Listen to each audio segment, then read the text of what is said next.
Okay. So like I said, this is going to be risk assessment and safety planning for domestic violence victims. This is really centered on Stan's approach. And we work from a very client-centric approach, meaning we work with the survivors and the victims, really working around what are their goals, their needs, and how can we support them, even if it falls outside of what we would typically go to or have services around. And really the intention of this training is to go beyond safety planning as a checkbox, as just one thing, a static moment in time, because safety planning with domestic violence is with humans, right? With survivors, and humans, as we know, are very nuanced, very complex, and life changes very rapidly when in and out of domestic violence relationships. And so it's really important to understand safety planning is an approach more than just a tool. There are tools to support the approach, but when working with domestic violence survivors, it is really important to make sure that we're looking at all types of risk and all types of safety, and really looking at them as a human being and what is going to be safest and best for them, regardless of our triggers and our focus points. And so we'll really be working through that. And there will be a couple scenarios as well to kind of get a sense of, and also kind of support folks in enhancing that. And so again, safety planning is like a living, breathing organism that continues to change and should be able to change as the clients we serve need to shift their life or change their decisions or may go back, right? And it's based off of the knowledge we know about domestic violence and lethality, and helping them understand their risk. So like I said, today we're going to look at some strategies and tools, and hoping to help all of us in this work engage clients in identifying their own risks and how to create their safety plan together. The best kind of safety plan is a safety plan that we work with survivors on and have them help build. Of course, they may need some tools that we have in our toolbox, right? In terms of what does that look like? What are the options? What are the things that they should be thinking about and that we can support them in thinking about? Who else do we need to pull into the room when creating these safety plans? And really being able to go beyond just a checkbox and simple this plan or that plan, or this thing or that thing. And in that, we will identify some factors that are about high risk, but also high lethality. And so what is the difference between high risk for reassault versus high risk of lethality? Because that is super crucial and important. And those factors actually may be increasing depending on other types of risk factors, like life-generated risk factors. So it's important for us to identify what those are and be mindful when we're working with survivors on all the different types of risks. And then again, in addition to that, really looking at safety planning and how do we build on the protective factors and the resources that our survivors and victims that we're working with have, and how do we help create additional pieces? How do we enhance their safety planning and encourage it to be a long-standing shifting plan that relates and revolves around their needs and their life and what they need at that time. And so it's important first to really understand what is risk, right? In order to be able to do a risk assessment, you have to know what are some of the basics, and really even taking away from domestic violence for a moment, what are the risks, right? What are risks, and why is it important to look at these risk factors? If we are not able to look at different types of risk factors and even understanding what basic risks for needs, such as housing, food, clothing, we're not going to be able to help someone leave safely if we're not able to meet those needs. And so in order for us to even do an enhanced safety plan around risks, we have to understand why is it so important to look at all of these factors in safety planning as pieces of a big puzzle together. And why is it important to do risk assessment? And so these are just some stats, some recent stats about why domestic violence risk factors in safety planning is important. We know that the presence of a gun in domestic violence situations increases the risk of homicide by about 500%, excuse me. Just having a gun in the home increases the risk dramatically. Access to weapons, those are high risk lethality factors, right? And that's in combination of other life-generated risk factors. We also know that 58% of the women intentionally killed in 2017, which was a total of 87,000, were murdered by an intimate partner or other family member. And so we know that the risk of domestic violence can and sometimes does include either suicide or homicide. And so it's really important for us to look at all of the risks in the situation in order to hopefully increase the safety of the survivor and their family and decrease the homicide risk.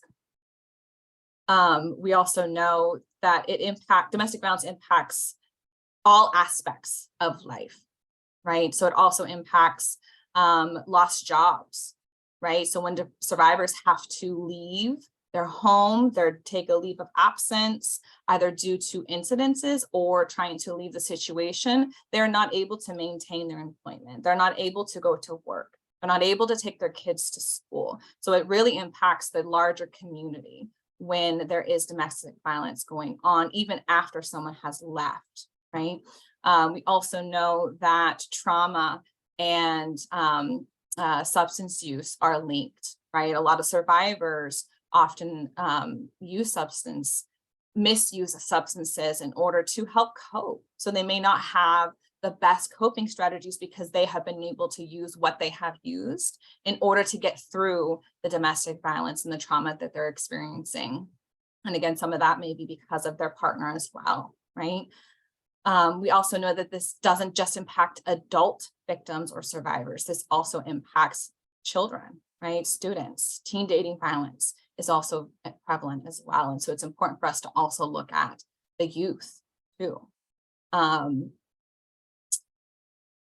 Yes, and then again, I may be using a lot of gender terms, and it's because primarily speaking, women are the victims of domestic violence and at the highest risk of being killed by their partner. And so, again, many of the victims who are killed are female.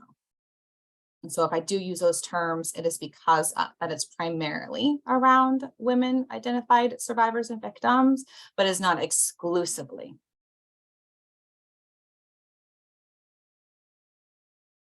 So in looking at what are risk types, some of us may have heard what is life-generated risks, abuser-generated risks, et cetera, but what are those things, right?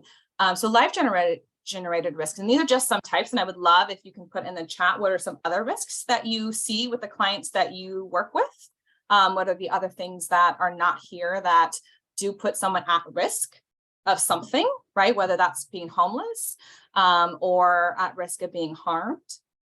But life-generated risks include income. Does the person have a stable job? Do they have stable income? Do they have access to income? Are they able to be employed? Do they have the necessary education to be able to be employed? Do they have the work history, et cetera, right? So income is huge. And if you're not able to make the income, you're not able to be self-sufficient, right? You have to rely on someone somewhere.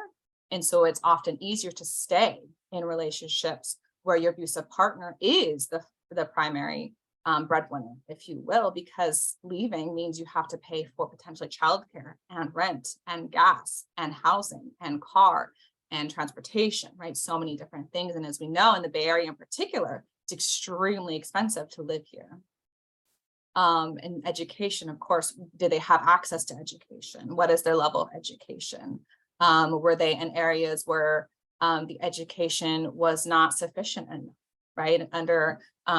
In areas where education was not funded in the same rates as white neighborhoods, right? Affluent neighborhoods.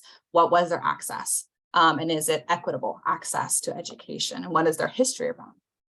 And are they able to continue their education in order to achieve their goals of employment or whatever it may be? And then, and again, a crucial one is social support systems, right? Do they have a family? Do they have friends? Do they have someone that can help support them regardless of what's going on, right? As we all know, we're human beings and we need that connection, and often isolation leads us to hide even further because we don't have someone we can rely on, which puts us in risky situations because it's easier to deal with what we do know even if it's dangerous, than to branch out in an unknown world with unknown supports and not know who's going to have my back, right?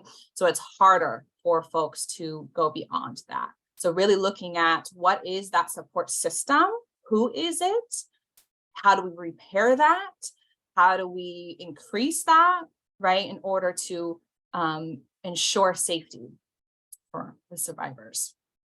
In addition to another risk type is abuser-generated risk or abusive generated risk. So it's really around what is the abuse. And so it's primarily focused on the partner who has caused harm.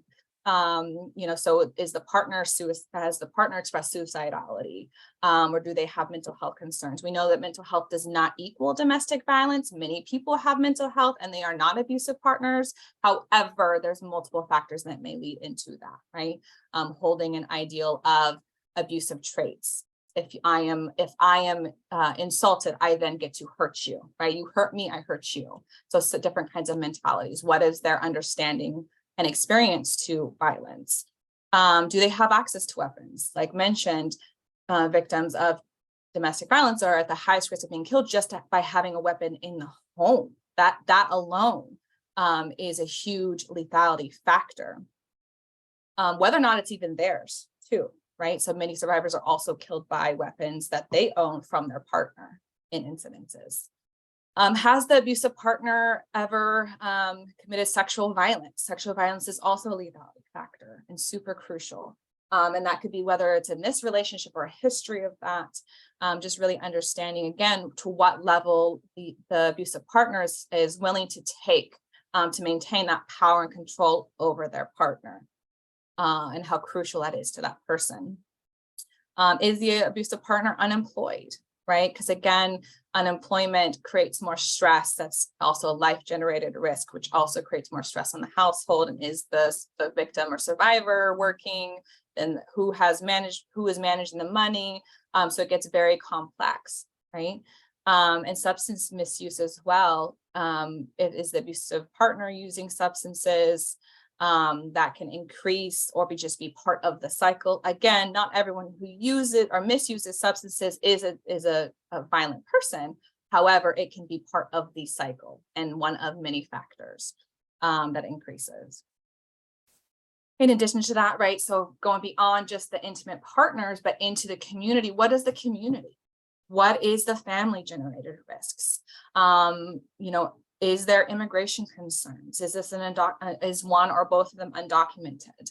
How is the system going to respond to this couple, right? Or how is the community responding to violence? Have they normalized it? Are they in an impoverished neighborhood where the police respond maybe more aggressively than in affluent neighborhoods, right? So how is the system responding to and supporting or enforcing the use of violence, right? We know our system is based off of colonialism and violence begets violence, right? And punishment. And is that supporting of folks who use harm to minimize their harm or to continue it, right? So all of these dynamics are also in play because it depends on what does that support system look like, right? If that survivor goes to their family, are they going to support the violence and say, you need to manage it, you need to deal with it? Or are they going to say, no, we need to get together, we need to have circles, we need to have restorative work, we need to get you out? Like how is the family going to support or help end the violence in a way that's appropriate to the family, right? What are other types of risks?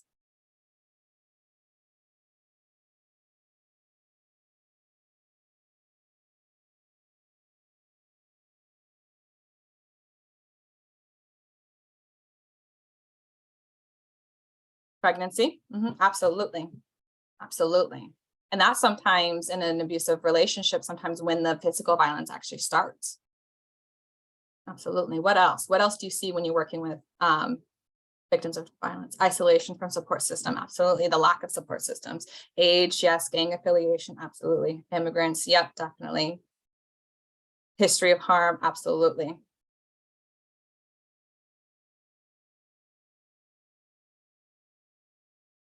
Yep, using children as a threat. If the other party wants to leave, definitely, of course, I'm going to keep the children or you'll never see your children. Those are huge. Limited English proficiency, absolutely, right? That could be a life-generated risk, an abusive generated risk that can go into this, how the system responds to that person. Is there a translator available, right? Depending on the language. Absolutely. Infidelity, yeah, absolutely. History of generational trauma, absolutely, absolutely. Absolutely. And I think that impacts all aspects, right? The individual, the community, response, definitely. Substance use, yeah, for sure. Religion, yeah, religion is massive, right? And religious ideology, and especially if partners have different viewpoints, being able to misuse or force someone to convert to one or the other or not attend. Absolutely. Immobility, for sure. Absolutely. Anything else?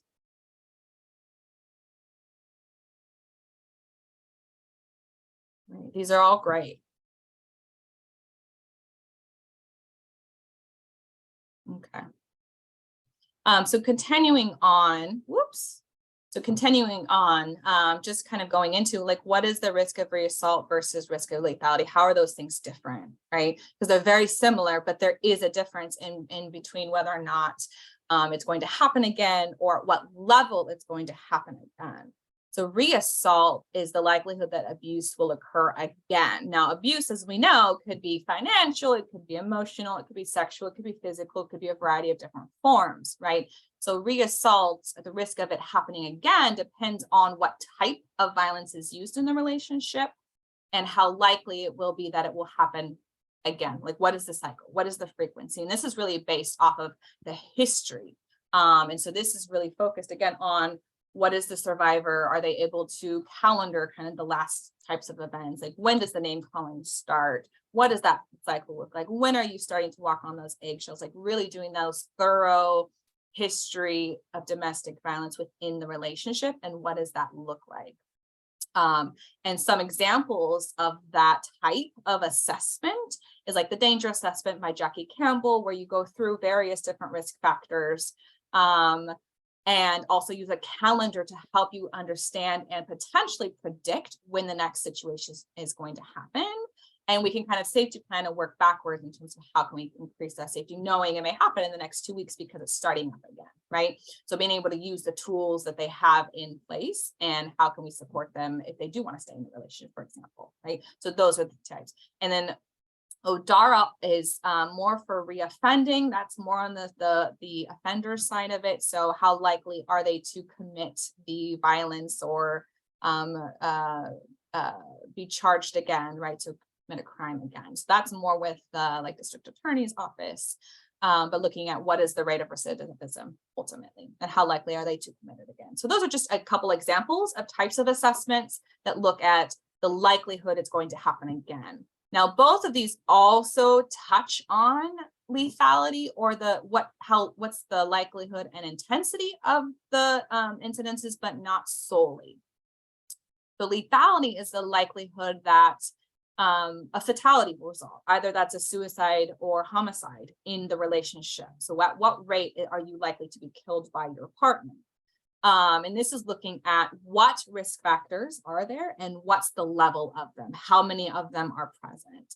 And this is really based off of, again, a lot of the LAPS, the lethality assessment protocol, and the danger assessment in combined. So the lethality assessment protocol is based off of research from Jackie Campbell on the danger assessment to determine what are the factors that could potentially predict the likelihood someone will be killed by their partner. And there was about 11, 12 questions that were present in all of the domestic violence incidences that happen in Maryland. So it's really based off of, again, the research that Maryland Network Against Domestic Violence did, and trying to figure out how do we capture those who are at the highest risk of being killed and prevent it from happening, right? Because if we could potentially predict, we can potentially prevent that homicide. And so that's really the work of the lab. And that is one tool that STAN does use, and a couple of our law enforcement as well. And so that is one way of detecting how likely it is to result in a homicide, right? And so those are slightly different, but again, they do have a huge linking in terms of how likely is it's going to happen and continue in the relationship. So you guys kind of touched on some of these things in terms of risk factors, and these are focused again on domestic violence abuse factors, right? So based off of that re-assault and lethality, likelihood of lethality, it's based off of that. So what are some of the factors and what are the things that we're hearing that are indicative that this person that we're working with in front of us is likely to be killed or have another incident happen, or maybe both, right? Maybe the next time is. We also base this off of the understanding that domestic violence does increase as it goes on. Not only does the cycle get shorter and shorter and shorter and incidents is more common, but it also increases the risk that they might be killed, because we know many of the domestic violence victims are killed by their partner. Or there is a standoff with police, right? These are the most violent and dangerous for police to respond to, right? Especially with suicidality risk of the abusive partner. And so some of these lethality questions, again, are pretty much all on the lethality assessment protocol. So strangulation, as we know, you're much more likely to be killed by your partner if they are willing to take fatal means such as strangulation. And we all know that it does not take very much pressure to kill someone. It does not take very much, right? It's about the strength of a firm handshake, right? So it's not like it is depicted in the movies, for example, and a lot of people don't realize that version is not accurate, right? And a lot of people also in the community don't call it strangulation, they call it choking, or maybe he put his hands around my throat, right? But he squeezed, a little bit. And so just again, just the fact of that is I have your life in my hands, and those who are strangled once are likely to be strangled multiple times. Again, as we mentioned, access to weapons, just the access and threat of weapons is huge. And if the survivor believes that this person that they're with is going to kill them at some point, that alone is enough to say that they're at high risk of lethality. That was the number one factor in the research that Jackie Campbell did with the danger assessment in Maryland. Again, suicidal ideation or threats from the partner, if they are willing to take their life in their hands, right, then they're willing to take others. So, you can't leave me, I'll kill myself. They're at more risk of being killed by their partner based on that alone. Sexual abuse of the client is also from the partner is also a huge lethality factor, right? And often goes unreported because it's awkward. Maybe people don't have the best understanding of what sexual abuse is in marriage or in relationships. And because again, a lot of media depicts violent sex scenes and a lot of movies, Netflix, right? Like it's everywhere. And there is still this idea in the community that a lot of folks, just because you're with someone, you have to, right? Even if you don't want to, you have to. It's just part of the relationship. And so really diving into this and creating a safe space for that to come out, because it will. If you are a safe person, they will let you know that it happened. But it's not going to be the first thing that they're focused on, right? They might be focused on different aspects because it's harder for them to admit those pieces a lot of times because it's so intimate and we're strangers that they're letting us into their lives, right? So just being mindful of that. Again, if there's unemployment from the abusive partner side or they're under financial stress, that can be a risk factor for lethality. Stalking, of course, is a huge lethality factor. If the survivor or victim has children who are not the abusive partner, so like stepchildren of the abusive partner, is a risk factor as well.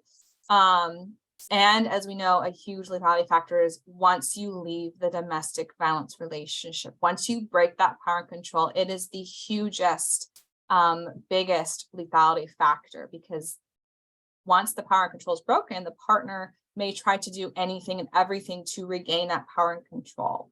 And this is up to 12 months after someone has left that they are at risk of being killed by their partner just by leaving the relationship. So leaving is not always the answer. It is an answer, and sometimes is the best answer, but you have to make sure that you're looking at all the different types of risks and a very thorough, detailed safety planning when they leave. And in terms of a lot of what you guys said too, the re-assault factors, right? History of abuse, criminal history in particular of abusive partner, like how likely is it to happen again? What types of abuse, children being used was mentioned as well, substance misuse as well, and any jealousy or controlling behaviors. It just continues the cycle.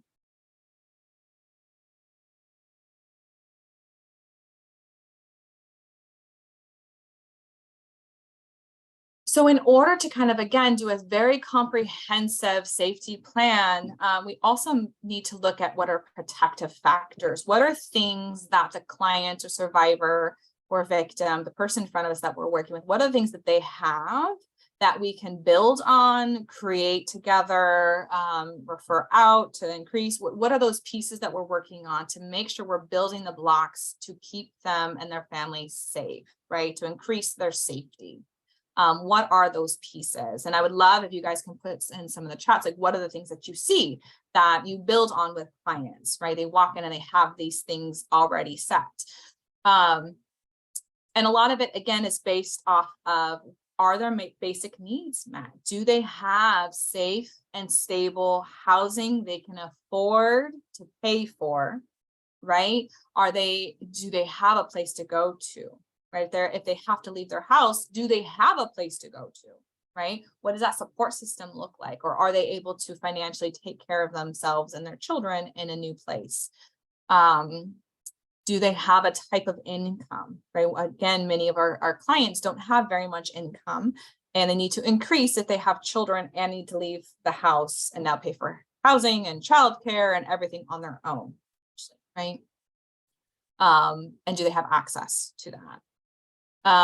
Again, what is the community support? Because the community, the friends, the family members, the social support, the case managers, we are the folks that are going to help them feel comfortable to be uncomfortably safe, because safety is not going to feel safe. Leaving the relationship is not going to feel safe. It's not going to feel comfortable. Even if going into shelter is the option, they want to go into hiding, it is not going to be safe. It's not going to feel comfortable because it's new, it's unknown. And so how are they being supported and being able to become self-sufficient and heal and cope and repair the harm that has been caused? Do they have safe and accessible healthcare, right? Are they able to take care of themselves, their children? Do they have a regular doctor's visit? Do they have access to that? Is it safe for them to do that?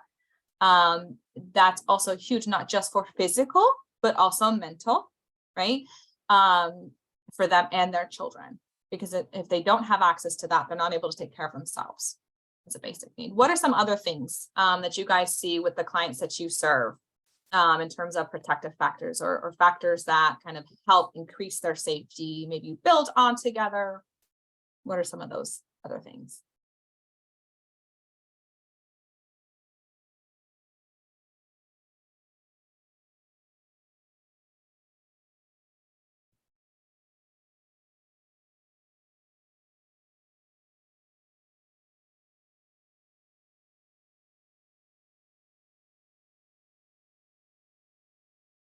Nothing? Did I hit them all? Spiritual. Yep, absolutely. And what support they have around that. What does that look like? Absolutely. Strong internal support system, strong sense of self too. Absolutely. Relationships with service provider. I'm going so quickly.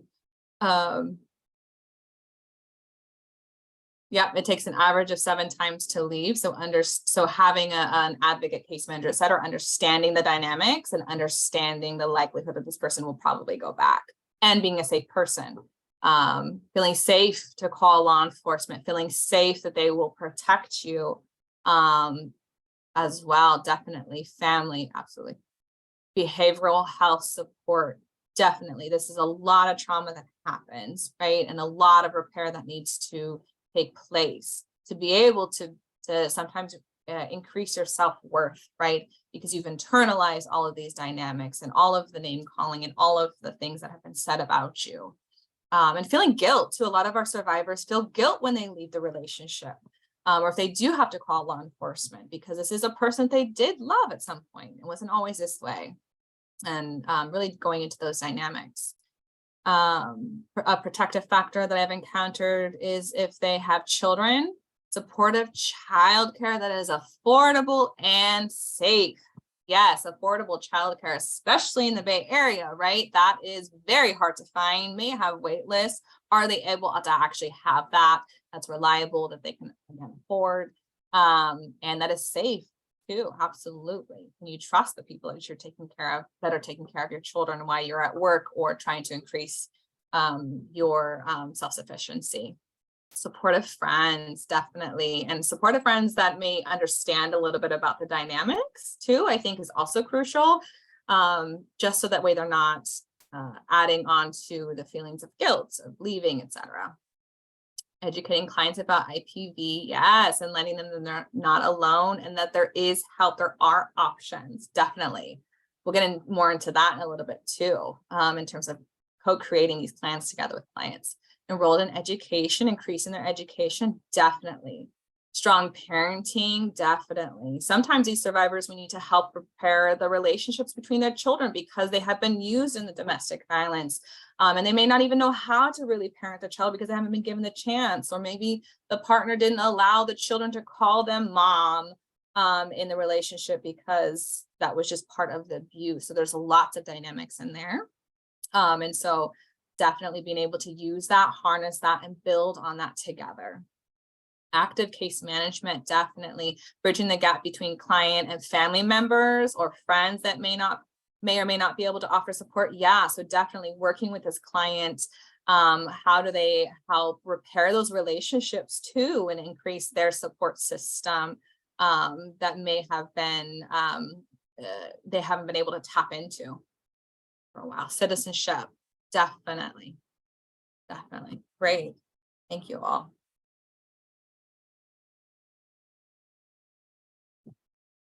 All right, so we're going to go into a scenario. I'm going to go ahead and read it, and then I would love if you guys can start answering some of these questions in the chat as well. Because again, I want you kind of really focusing and really trying to see what are ways that we can increase our ability to identify some of these risk factors.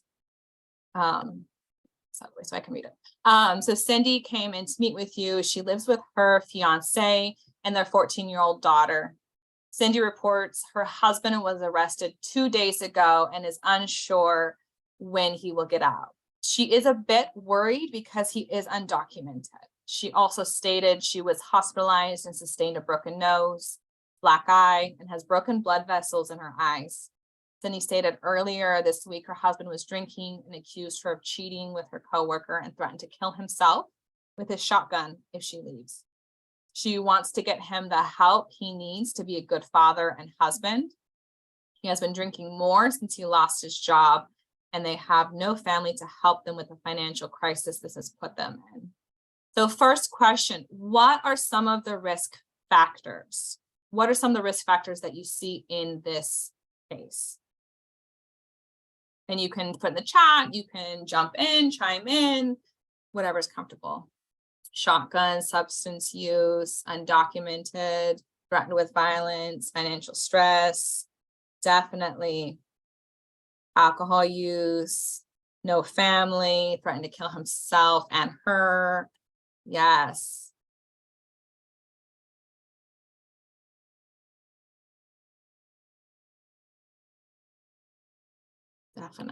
Definitely.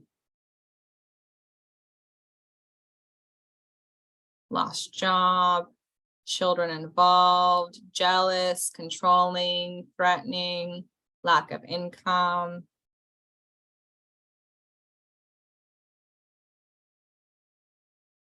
Definitely. Great. So now what are some of the protective factors that you see in this case? What are some things that you can build on? What are some of the strengths that the survivor already has or this family already has? So what are some of the protective factors?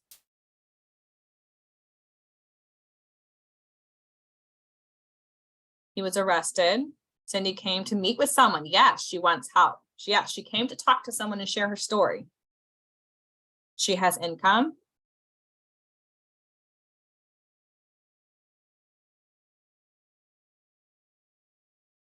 What else?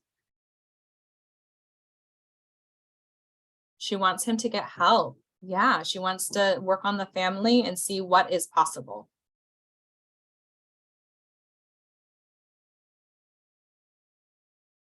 Strong sense of family. Yep. Perhaps a relationship with her coworker or her support system.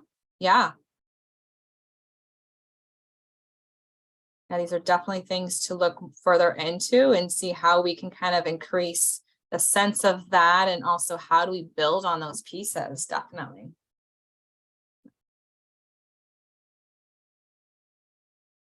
Any questions about this scenario, or things that you feel like you would need more?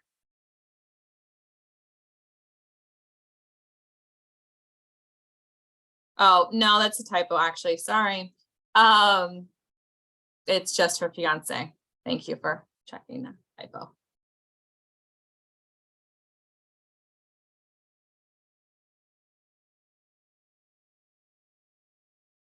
Yeah. Any questions on the scenario or how you would work with the client? More about the history of abuse? Yeah. So what's been happening before this? Because likely this is not the first time.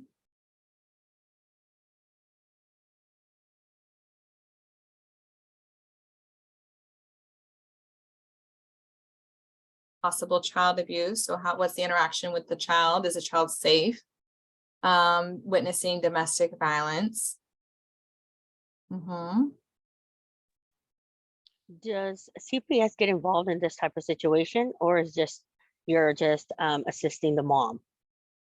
So it depends on your role. So in my role, I'm not a mandated reporter, so I would not report any of this to CFS because I'm an advocate and I have a confidentiality privilege. Now, in working with the client, trying to work on what are the support systems needed. If this daughter, who is likely at least heard some domestic violence, do they need some mental health support, right? What is the support that we can build on that family? But so it depends on your role, right? So if your role is to report to CFS, then that would be something to have a conversation around. Right. And is that going to help the client too, knowing if the daughter's witnessed it or not? Because she doesn't want to leave the relationship and she wants him to get help. And so really thinking about all of the protective factors and all of the risk factors. And is that going to help her and her situation by forcing an end on the relationship? Very great question. Is she connected with any service providers already? Yeah, who's already in the room or working with her, and what that looks like. Work on empowerment, definitely, and then highlighting some of her protective powers, that she does have a stable job and that she is, a person who wants to keep the family together and safe, and she's reaching out, right? Just telling a stranger your whole story is also extremely strong. Okay? Assess further support systems and basic resources, definitely. So what else? Sure. Right. All right. Okay, so safety planning. So again, what is safety planning? So safety planning, the goal is to increase the safety, right, of this victim, survivor, and their family. And there's also a difference between becoming safe, right, achieving that safety, and just becoming safer. And a lot of the work that we do with survivors, it's increasing their safety.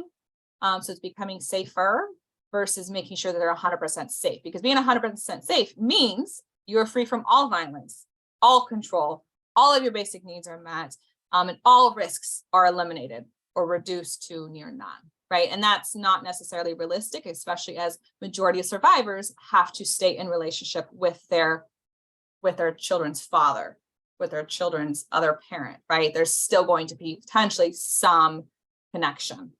And so it's not necessarily, it's a false promise to say you will become safe and everything will be eliminated. Now, in some cases, yes, right? Like we're able to work on that, get full custody of the children, relocate them, name changes. So it is possible, but it is also not necessarily always going to be the case. And so being able to understand that our goal is to help them become safer, whether that's staying in the relationship, leaving the relationship, after they left the relationship, right? How do we increase the safety, identifying what risk factors and how can we support them in hoping to achieve some of that safety, right?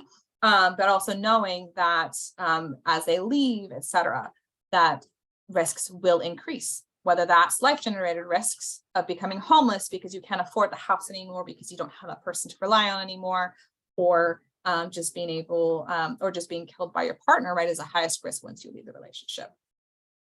So all of this to say is really that there is no one size fits all for safety planning, right? It is not a thing that we check off. There are tools to check off to keep us making sure that we're identifying different types of things in safety plans, but it is not one thing only. Leaving is not the end for a majority of our survivors. And again, going back to what was mentioned, is it takes an average of 7 times to leave the relationship before you're finally ending and done with the relationship. So this could be one time, it could be 20 times. And that leaving looks different each time. And what is that history and what has worked and how long has it been, right? All of those factors are super crucial when doing safety plan. So they are ready to leave. What has brought them back to the relationship? Was it they wanted to work on the relationship? Or is it that they ended up homeless and had nowhere to go, and so they had to rely on this person, right? Or was it that they had no one to take care of the children, so they had to have them and then they just ended up staying, right? So what were the factors that led them to go back? It's super crucial. So if we're not focusing on that, we're just going to hear she went back, she went back, she went back. Why doesn't she just leave? There's so many different nuances and so many different layers that we really have to dive into in order to support that survivor to continue becoming self-sufficient and leaving the relationship safely. And again, the highest risk for up to 12 months after you leave the relationship is when you're at the highest risk of being killed. We also know a majority of survivors who do leave become homeless, right? So 60% of all homeless people are victims of domestic violence, and approximately, so almost 50% of all women who are homeless report domestic violence was the immediate cause of their homelessness. Immediate cause of their homelessness. And so leaving ended maybe that cycle and that risk, but now they're homeless on the street with or without their children, right? And all of those different dynamics, and now trying to increase their self-sufficiency and increase their safety looks differently now because they are homeless, right? So it's huge in order to look at all of those factors. We also know that, again, being homeless, just being homeless, there's already risks, especially as a woman who is homeless. You're at the highest risk of being harmed on the street, right? And sexual violence is also very common and very popular, or not popular, excuse me, is very a high risk factor for those that are homeless women. Right? And so these are, again, all things that we need to look at when looking at a safety plan. These safety plans should be fluid and complex and look at all of these different factors and individualize. So not one size fits all, not one plan for every single person, and not one time. So it's one plan for one client in that one meeting, and how does it shift, either completely, radically, or what are the next steps in that safety plan? Again, that is not to say that there is no tools that we can use with safety planning, but again, these are just tools. These are just examples of safety planning. And so there are, again, different categories, if you will, of types of safety planning in domestic violence relationships. And so there's the exit planning, right? That's the go-to for a lot of us because we know that these victims are in high risk, high lethal situations. And so how can we help you leave, especially if you're ready and willing, or when you're ready and willing? What are the things to look for, right? That's the go bag. That's the code words. That's where are you going to go? Who are you going to call? Do you have an extra phone? Do you have access to a phone? Are you able to go to the coffee shop? Those immediate exit plans. What's the evacuation route? How do you get safely out of the house? Is there cameras? Can you shut off the cameras, etc.? So there's that kind of planning, the immediate exit planning. There's also technology safety, right? So what are the pieces, especially with stalking? How is this person being found after they left in the relationship? Is there air tags? Is there tracking on their cars? They're tracking on their phone. Many phone tracking apps are so hidden that you cannot see anything, and you can factory reset and it will still download and still be on the phone. There's also spoofing. So are they being called multiple times by different numbers who's actually the abusive partner using a spoofing app, right? Are they using apps again on their social media? Are they posting sexual images of them, either are original or created, right? So there's many apps to harass and track and to continue to abuse survivors and victims. And so how are we looking at all of these pieces? How are we making sure that if they do leave, that their location is not being tracked, that social media of them and their kids, right, is not being tracked, does not have the location on, being very mindful of who has access to what information. And so very thorough and very detailed safety planning around that. Workplace safety. So if the survivor or victim does work or go to school, right, are they able to potentially change schedules? Does the abusive partner already know the schedule? Are they being tracked to and from the school? Are they taking public transportation, or how can we change the way they get to or from school? Are they able to maybe go to a different work location, put in for a transfer? Are they able to maybe take a leave while we're working out some of these pieces?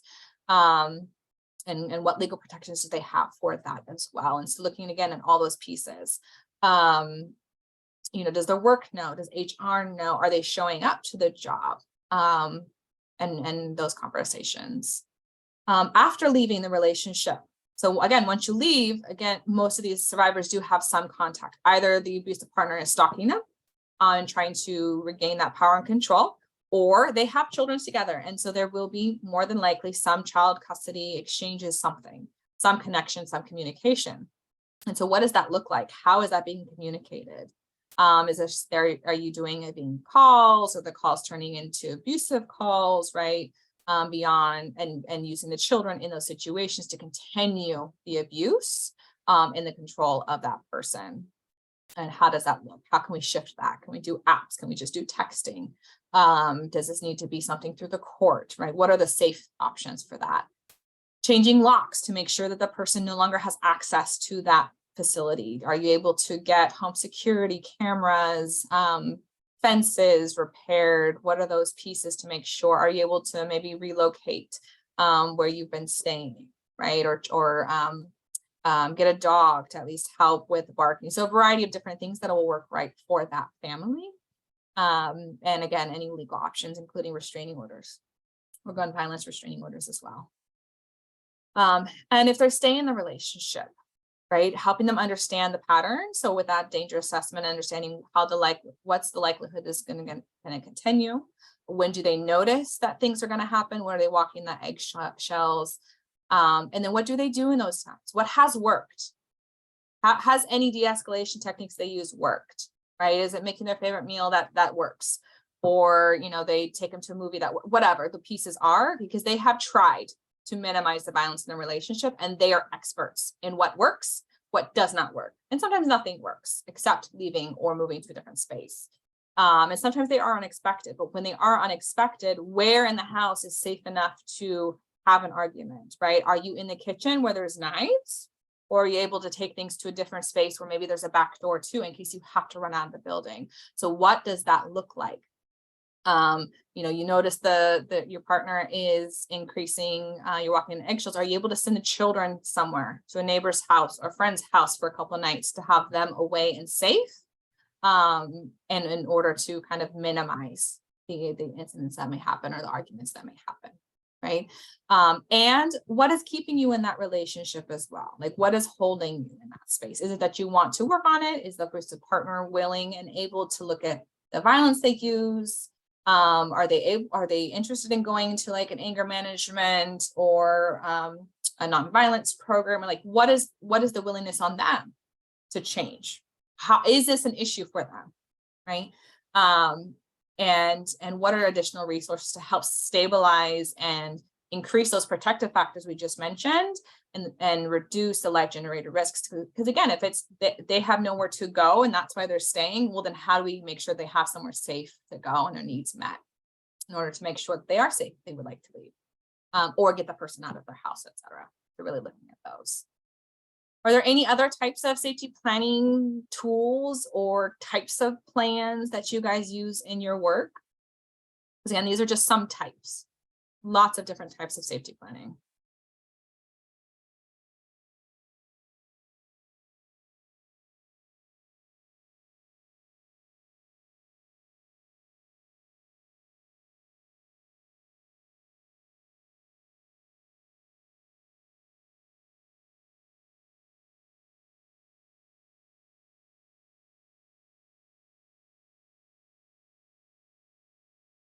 What about family planning? Right? Does the survivor want to have more children? Are they able to take birth controls? Is that safe? What is the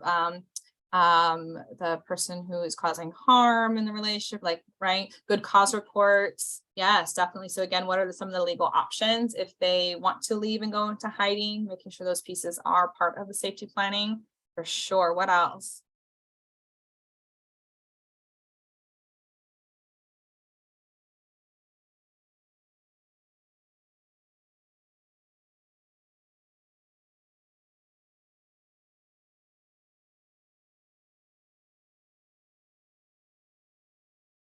Educating about consent and healthy relationships, definitely. So what is a healthy relationship, right? Going into that, what is consent?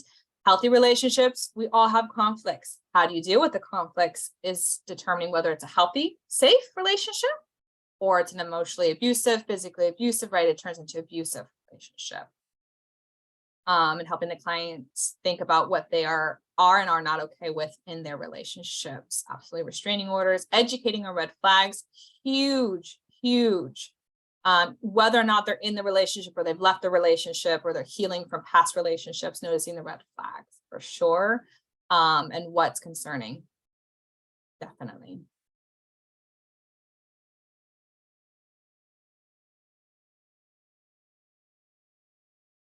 Anything else? Getting a storage, yep, to start saving their belongings and getting their PO box if financially possible. Definitely telling someone they trust if they plan to leave. Absolutely, absolutely. Making sure they maybe have also mental health care, right? Part of that, those risk factors. Yeah, safe at home and change of an address, protection at the job for sure. What does that look like? Type of job do they have? Definitely. Maybe suicidality as well. Safety planning for survivor and or when the person who is causing harm is threatening suicidality or threatening to kill themselves. What do you do with mental health concerns and what's your safety plan around that? Discussing and checking the options the client has in every stage. Yes, absolutely. And assist open or assist to open, I think is what you mean, his or her point of view. I think you mean the client. Definitely at every single stage and as these shift, right? So you may be going from exit planning to after leaving to now in the relationship again, and now workplace safety and all of, as we know, the stages of change, right? Someone may take a few steps forward, take a few steps back, or no steps at all, and just understanding and supporting them every single step and stage, and how do we increase that and what worked and what didn't work too. And being really open and mindful around what are our triggers, what is our perspective, because we don't want to put that onto the client. Absolutely.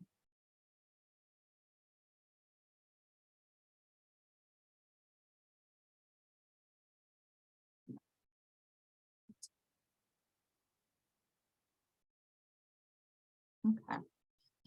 So what makes a good safety plan? Well, a good safety plan is small, incremental, achievable steps. So it's realistic. It's based on this person's reality within their scope, within their means. It is not, we're meeting today and tomorrow you're going to have housing, right? It's something that's actually achievable. One, because we can only ever take small steps, especially when we're in trauma mode, crisis mode, right? Our brain can only absorb so much at one time. But also we don't want to unintentionally give false promises like you will be safe, because I can't guarantee that you will be safe once you leave this building, whether or not you've left the relationship, whether or not it's been years after. I can't guarantee that, right? Something could happen.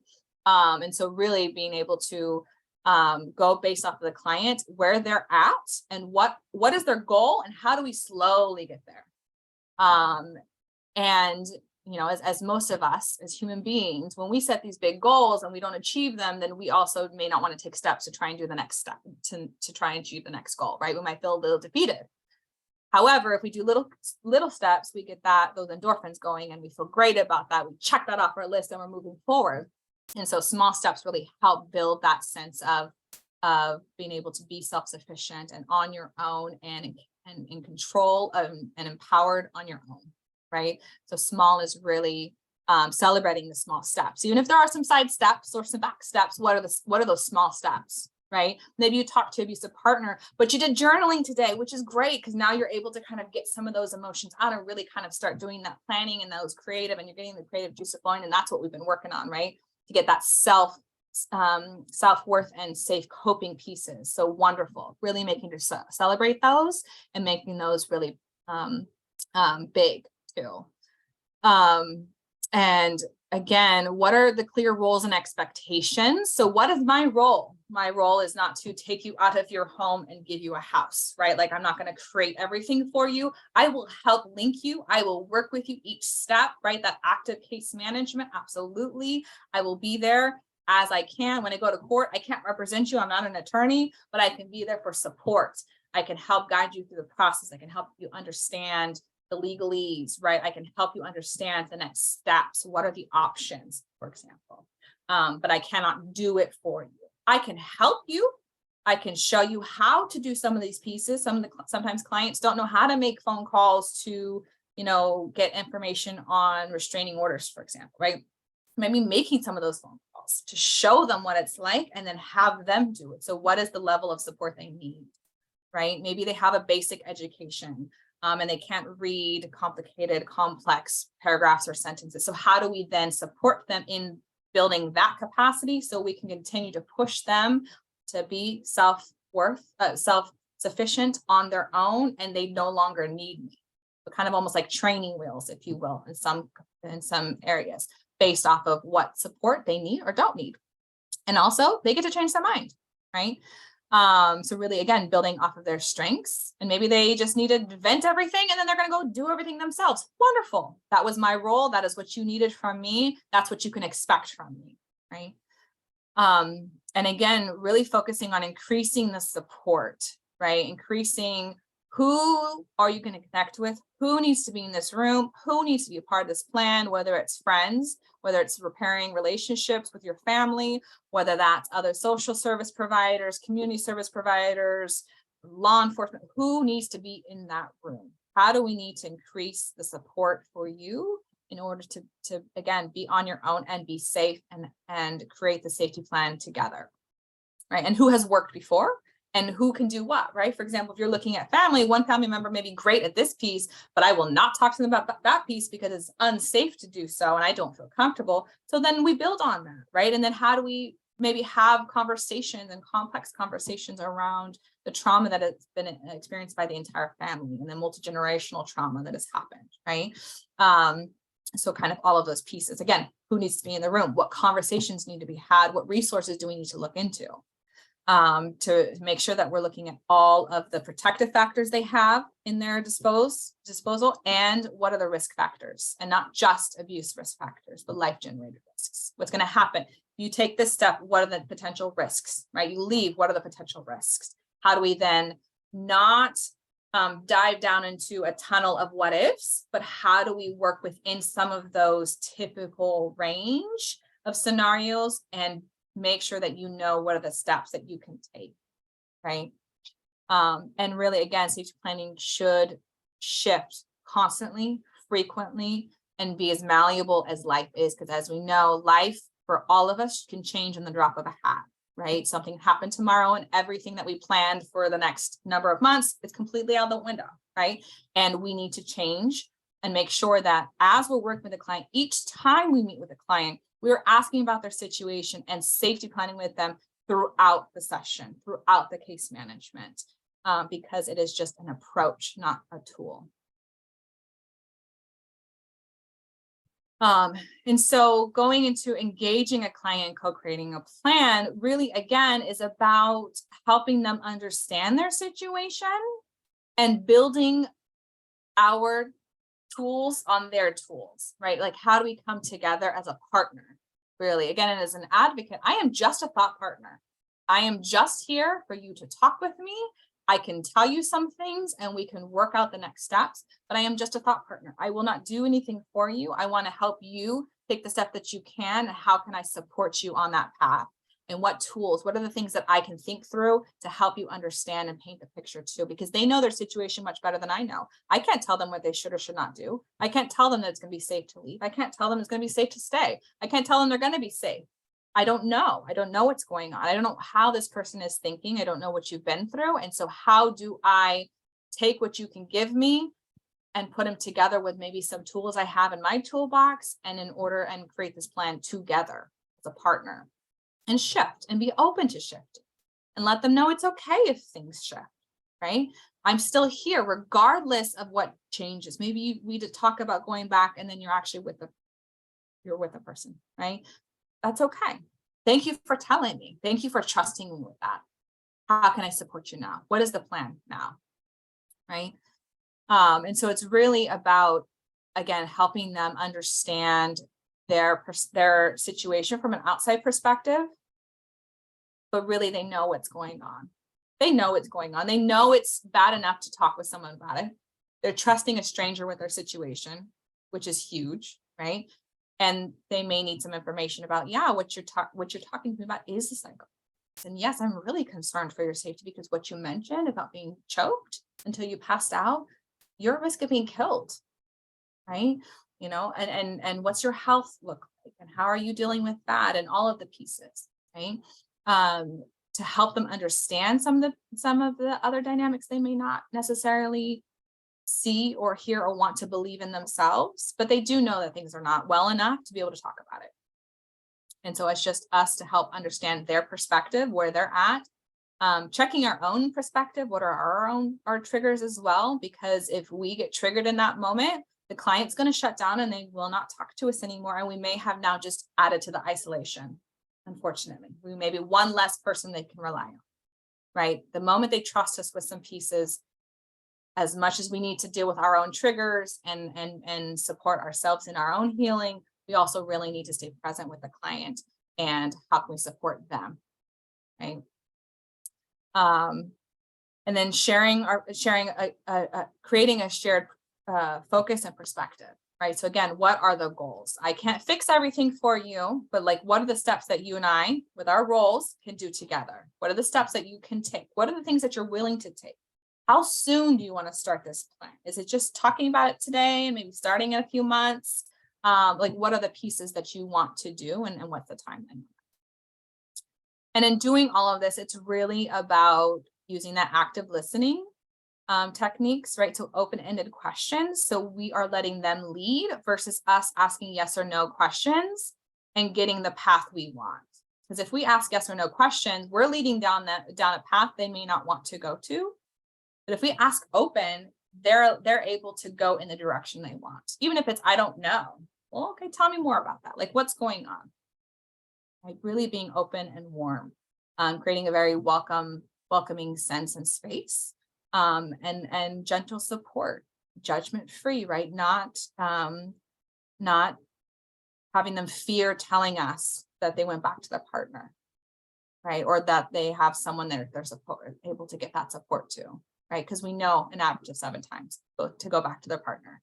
And so how do we continue to support them as things may change? Validating their fears, and also maybe letting them know about your fears too, right? And the risk of lethality, the risk of choking, helping them understand some of the, facts of the situation as well, but letting them understand where they are is okay too. And they're dealing with a lot.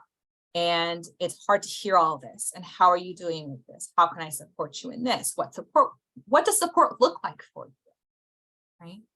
And understanding the stages of change. I see someone says, what are the stages of change? So that's really, it's based off of some substance use primarily, but it's also used within domestic violence and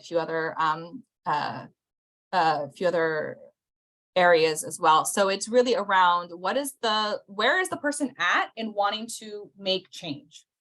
Where are they at in, for example, in leaving the relationship? Are they at contemplation where they know maybe something is happening and so they're ready? Are they pre-contemplation where it's not really an issue? It's not that big of a deal. I don't know why I'm talking to you about it. I don't know why I have to be here. It's not an issue.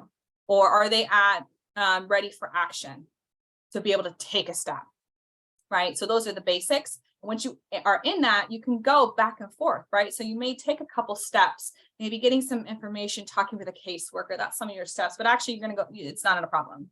But now it is a problem. And I'm going to go ahead and get that safety planning and that restraining order. But actually now I'm going to maybe see if I want to try it out again. So that's kind of cycle and spiral to becoming going through the changes of going through the steps of creating change, right? So at the end of that goal of being safe out of that relationship, or for example.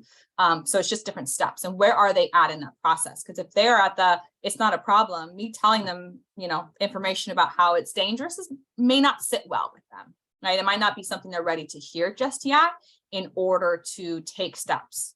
And again, they may be talking to me about it because they know it's an issue, but they're not ready to take steps yet. So great. What does that timeline look? Or you want to check in with me, or can I check in with you next week or in 2 days? Or like, what does that look like in order to be there, support, provide that as much information as you need in order to help you take those next steps. So that stages of change is super crucial in this work in particular, because we know that it takes a long time to create change in our own lives. And then we go through different waves of we're ready for change, we're not ready for change. It's an issue, it's not an issue. And just understanding the mindset really ultimately is that. Great question. Thank you for asking for that. Access is on where you are in your recovery. Yeah, exactly. Yeah, exactly. Thank you, Beth. Perfect.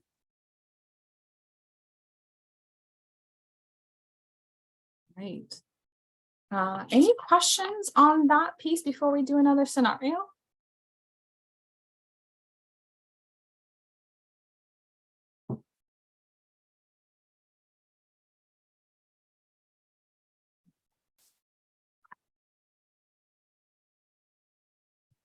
All right, so second scenario. So again, just like last time, I'll read the scenario, and then if you can put into either chime in and speak, or put in the chat the answers to the questions. Will go one by one. Okay. So Jessica comes into your office for an intake. During the intake, sorry, remind you all.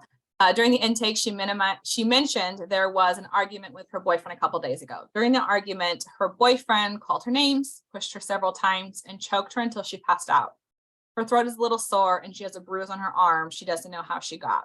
She called her doctor to make an appointment, but hung up when he mentioned they would have to make a report to police. She wants to stay in the relationship and does not want him to get into trouble. While she has a part-time job, he has been helping pay for her schooling and helping with her 12-year-old son from a previous relationship. Until she met her boyfriend, Eric, it was just her and her son with no support system. So with that, how do you approach this client, or how would you approach this client with this information?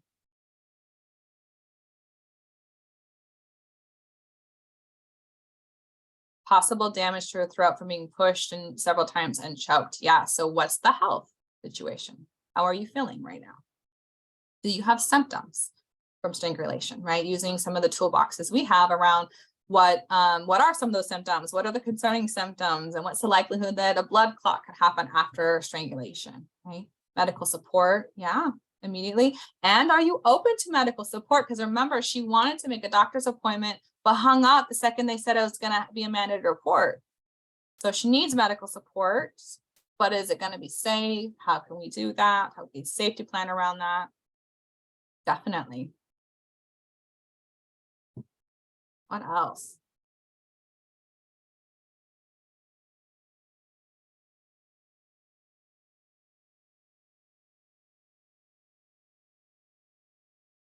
What about some questions that you might ask her? Possible child abuse. Yeah, seeing if the child is safe from the abusive partner. Did the child witness it? Let her know about strangulation. Yep, according to the lethality assessment protocol. Absolutely. How likely she is of being killed. And I'm concerned for you, right? Past incidences. So what is the history? Has the abuse been escalating? Yeah. Getting information on how long this has been going on. Definitely.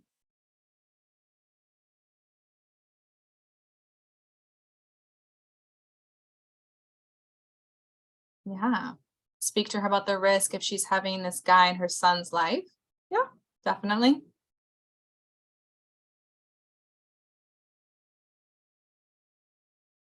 Do you think your life is endangered? Do you think this could happen again? Yeah, absolutely. Absolutely. Yeah. So what are you thinking right now? Thank you for sharing with me around what happened. I'm concerned that you might be at risk with the strangulation, right? What symptoms do you have right now? And I'm concerned that you might be killed by your partner based off of the research. What has been going on? Tell me more about your story. What are your fears? Yeah. What's keeping you in this relationship? And it says a little bit here that there's no support system and he's helping her go to school. So then again, think about what resources, what's keeping you in this relationship. Has your son witnessed anything, or how is your child doing? Right? Has any changes happening, right? To assess if there potentially concerns for the child experiencing trauma, right? How about letting her know there's other resources available to her, like for schooling if she's Mhm. relying on her boyfriend only, but maybe she's not aware that there's financial aid or there's support at the Exactly. school, because a lot of people don't know there's all these Mhm. resources at the school that could help her. So she's Yeah, not yeah. just relying on him. Absolutely, absolutely. Yeah. And even again, depending on what type of schooling, there might also be free childcare while she's going to school, right? So again, what is the how, like, how is he helping you with the 12-year-old? Is he picking the kid up from school? Like, what does that look like? Tell me what that looks like. How are they supporting you? And then figuring out, like, well, what would it be like if someone else was helping? Or what would it be like if we can look into some resources? Or, I said, I hear that she's helping you with your schooling. Have you looked into resources or known about resources? Can I help you bridge those gaps? Can we maybe make some phone calls together? Yeah, absolutely. Definitely. Codependency, as well, I think too, because again, staying in this relationship, even though, right, there might be some codependency as well. And can we break it with another friend or support system or school? Can she increase financial help? Definitely. So how can she build her protective factors up so she doesn't have to depend on this person who is harming her? And what's the domestic violence previously in relationship? Gun access, yeah, definitely assessing more for the lethality factors. Obviously, there's enough here to say that she's at risk of being killed by her partner, but what are the other lethality factors? How likely is this to happen? How often does this happen? Was this the first time? How long have you been together? Right? Yeah. Ask the client if who will be there to take care of her son if she's no longer alive. Yeah. So painting the picture of like what happens if next time he chokes you and you die. Right. So sometimes, especially being advocates, having those difficult conversations of, yeah, absolutely. You want to stay in the relationship. I hear you. And at this rate, you could be killed. So then what's going to happen? Right. Sometimes it's hearing that to help shift them into action because of the lethality factors. Right. And how do we help them understand their risk of being killed, and what's going to happen and how is that going to impact their children? Very difficult conversations to have.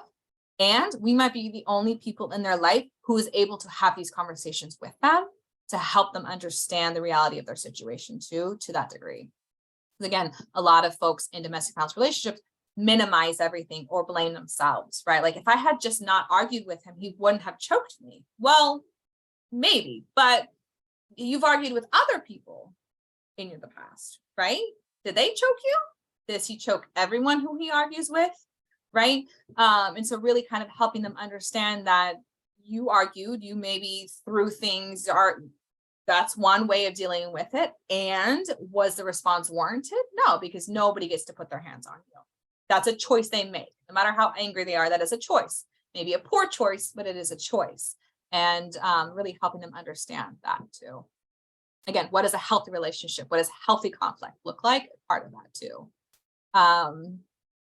yeah, maybe what happened in the first relationship. So again, history, it was only her and her 12-year-old. What was that like? And also validating how difficult it is to be a single mom in the Bay Area, right? Like just that alone is already something to validate. And how strong has she been that it was just her and her 12-year-old son, right? So it's difficult and challenging, but also a huge strength that you were able to be a single mom with your 12-year-old for how long, right? You've been doing it. You've been surviving. You've been on your own.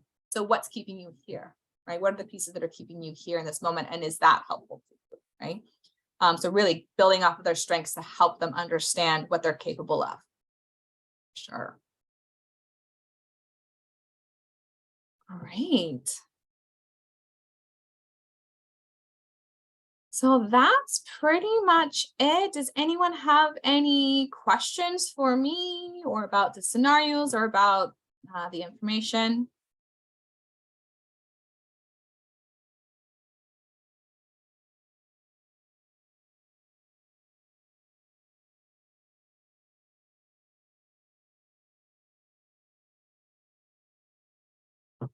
Right. Well, that's it. Thank you all for attending. If there's any other questions, I will still be here for a few more minutes. And yeah, this will be my contact information. I'll send this out to FJC as well so they can pass it on to everyone. And if you have any questions, my contact information is here. You can also always call the crisis line too. Again, if anything was triggering or anything like that, please let me know if you'd like to check in or crisis line. And all of the materials from today, so like the recording, the presentation, everything will be sent out to everybody later on today.